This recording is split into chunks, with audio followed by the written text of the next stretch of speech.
कल्पना कीजिए एक ऐसा मंदिर जिसे बनाने में इंसानों ने नहीं बल्कि समय, विज्ञान और भक्ति ने मिलकर चमत्कार रचा हो।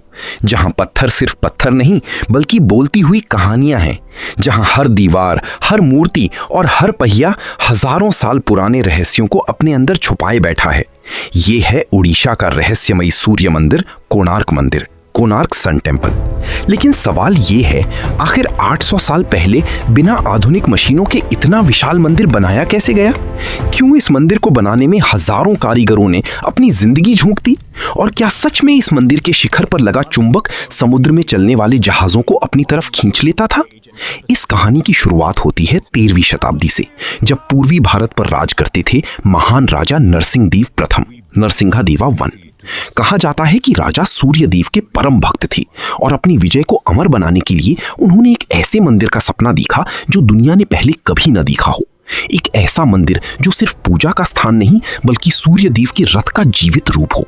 फिर शुरू हुआ इतिहास के सबसे कठिन निर्माणों में से एक। हजारों मजदूर, सैकड़ों शिल्पकार और देश की सबसे कुशल वास्तुकार दिन रात इस मंदिर को बनाने में जुट गए। कहा जाता है कि इस मंदिर के निर्माण में लगभग 12 साल लगे और करीब 1200 कारीगरों ने अपनी पूरी जिंदगी इस निर्माण को समर्पित कर दी। लेकिन सबसे हैरान करने वाली बात यह थी, उस समय ना क्रेन थी ना मशीनें, फिर भी कई टन भारी पत्थरों को इतनी ऊंचाई तक पहुंचाया गया।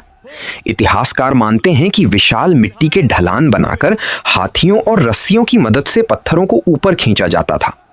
धीरे धीरे पत्थरों का ये ढांचा एक दिव्य रथ का रूप लेने लगा। मंदिर को इस तरह बनाया गया मानो सूर्यदेव का रथ आकाश में दौड़ रहा हो।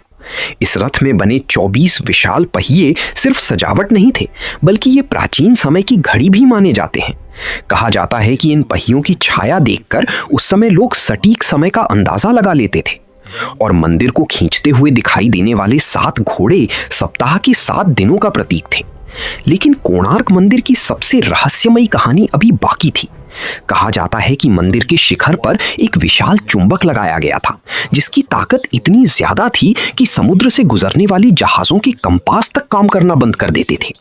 हालांकि इतिहासकारों के बीच इस बात पर आज भी बहस जारी है, लेकिन इस रहस्य ने कोणार्क मंदिर को और भी अद्भुत बना दिया। फिर एक दिन इस भव्य मंदिर पर समय का प्रहार शुरू हुआ। आक्रमण, प्राकृतिक आपदाएं और समुद्री हवाओं ने धीरे धीरे इस मंदिर को नुकसान पहुंचाना शुरू कर दिया। कहा जाता है कि मंदिर का मुख्य शिखर समय के साथ ढह गया। लेकिन हैरानी की बात यह है, सदियों बाद भी मंदिर की दीवारों पर बनी अद्भुत नक्काशी आज भी लोगों को चौंका देती है। हर मूर्ति उस दौर की कला, विज्ञान और संस्कृति की कहानी सुनाती है।